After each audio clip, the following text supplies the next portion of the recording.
যে আমি যখন এসেছিলাম তার থেকে বড় জিনিস তো কিছু হয় না। আচ্ছা কার্ড দেওয়াতে কি এসে গেল? আপনি যখন ব্রাঞ্চ বাড়ি থেকে ভিজিট যখন করছেন, এসছে ব্রাঞ্চ থেকে আপনি কাউকে যখন বাড়ি ভিজিট করছেন ডিআরএ সার্টিফিকেটটা ম্যান্ডেটরি। ম্যানেজারের কোনো আর দরকার নেই। ম্যানেজার যখন এরকম বুঝবে, কোনো কথাই হয় না দাদা। আপনি যাকে জিজ্ঞাসা করতে পারেন, আমাকে তো এইসব শেখাবেন না। আমি তো আজকে নতুন নয়। ম্যানেজার যখন ভিজিট, যখন এক্সিকিউটিভ ভিজিট করবে আপনি তখন ব্যাংকের থেকে বলছেন আমাকে আমাকে শেখাবেন না।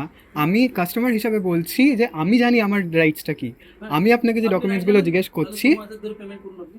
আমি 2 মাসের পেমেন্ট আমি পুরোটা করে দেবো। আমি 2 মাসের শুধু না, আপনার দুটো আমি document চলে আপনাকে গেছে। এখন করব না, আমি আপনাকে 2 দিনের মধ্যে আপনাদের যে আপনার বাবা তো লায়েবল, বলেছেন সেটা। না না বাবা যেটা বলেছেন, বাবা আমার রিপ্রেজেন্টেটিভ না, আমি ওর আমি জন্য। একটা দেবো। আপনাকে ওনার বাবা আমি বলেছিলেন বলে তুমি আমরা- কেন কথা বলছো? তুমি যাও না ভেতরে, আমি না তো না কথা না বলছি। না না না ওনার ওটা বাবা হবে না। বলেছিলেন বলে আমরা বললাম। তারপর আমি তুমি সেটেলমেন্ট করে নেবো যা কিছু হ্যাঁ, করো। ওনাকে সমস্ত কিছু আমি বলেছি যে উনি কি কি করবেন, আমি সমস্ত রকম হেল্প করি। আমি সবই বলছি আপনাকে, আমি পুরোটা কাল পরশুর মধ্যে পে করে দেবো। আপনাদের যে চার্জেস 2 মাসের লেগেছে, আশিস বাবুর জন্য আমি আচ্ছা আচ্ছা শুনুন আচ্ছা এত কথা দরকার নেই। উনি যেটা বলছে আমার ছেলে যেটা বলছে সেটা কি করা সম্ভব? কি বলুন তো? আমি বলছি আমি আপনাদের পুরোটাই ক্লিয়ার করে দেবো। আমি কোটাকের সাথে কন্ট্যাক্ট মানে ক্রেডিট কার্ডও বন্ধ করে দেবো, ক্লোজ করে দেবো। বাট 2 মাসের যে চার্জেস আছে সেটা আপনাদের নাল অ্যান্ড ভয়েড করতে হবে। আমি চার্জেস তো বলে দিলাম, তো চার্জেস ওনাকে কাকুকেও তো সেদিন বলে দিয়ে গেছি যে হ্যাঁ। চার্জেস আমি বাদ দিয়ে দেবো। চার্জেস কত টাকা হচ্ছে একটু বলুন আপনার হিসাব করে। চার্জেস 11,000 কত আছে আমি টোটালি বাদ দিয়ে দেবো। 11,000 না, আপনার যে এই 2 মাসের ইন্টারেস্ট চার্জেসও যেটা লেগেছে, ইন্টারেস্ট চার্জেস আছে আমি পুরো সব কিছু বাদ মিলিয়ে দিয়ে মোটামুটি যাতে 40,000, খারাপ না হয়। আমি ওনাকে 40 বলে দিয়েছি। 40,000 মতো হবে। হ্যাঁ, আপনাকে সেটা আমি অ্যামাউন্টটা বলবো। অ্যামাউন্ট হবে 2,38,000 মতো।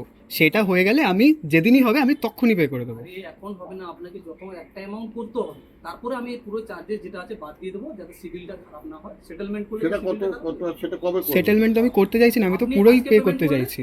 আপনাকে আমি রাত্রেই বলে দেবো চার্জেস ওই বাদ দিয়ে একটা লেটার বার করে দেবো। এই অ্যামাউন্টটা আপনাকে বলেছিলাম যে 6 মাস করতে পারেন, 5 মাস হ্যাঁ করতে পারেন। বা 1 বছর আমি বলছি না হ্যাঁ, 10 মাস আমি এক্ষুনি ক্লিয়ার করতে চাইছি, আমি আপনাদের সাথে কোনো সম্পর্কই রাখতে চাইছি না, অ্যাজ সিম্পল অ্যাজ দ্যাট। ঠিক আছে, আমি যেটা বলতে চাইছি সেটা হচ্ছে, সেটা ব্যাংকের সঙ্গে আপনার সঙ্গে এটা হ্যাঁ কোনো ব্যাপার না। হ্যাঁ মানে আপনারা তো কেউ হন না, হোয়াটস এভার দ্যাট ইজ। আমি যেটা বলার চেষ্টা করছি সেটা হচ্ছে যে লেভিড চার্জেসগুলো সেগুলো যবে রিমুভ হবে আমি তখনই 1 মিনিটের মধ্যে পেমেন্ট করে দেবো। সেইটা হওয়ার জন্য প্রসেসটা কি সেটা যদি বলে দেন আমি এক্ষুনি ইয়ে করছি। আপনাকে আমি বলে দিয়েছিলাম যে একটা অ্যামাউন্ট করবেন। হ্যাঁ। বাবাকে বলেছিলাম হুম। যে 15,000 যেটা আছে না সেটা করলে তো আমার সেই ইন্টারেস্ট আবার পরের মাসের জন্য খাবে, বাদ দিয়ে দেবো আমি।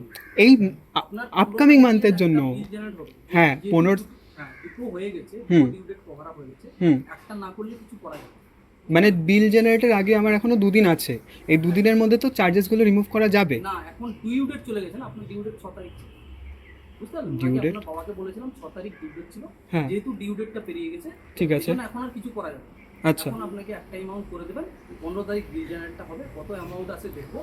আপনি 17 তারিখে আমাকে ফোন করবেন, আমি চার্জেস যা আছে ওইবার করে আপনাকে 6 মাস টাইম দিয়ে 6 মাসের মধ্যে কমপ্লিট করে দেবেন যাতে সিভিলে কোনো ইম্প্যাক্ট। 6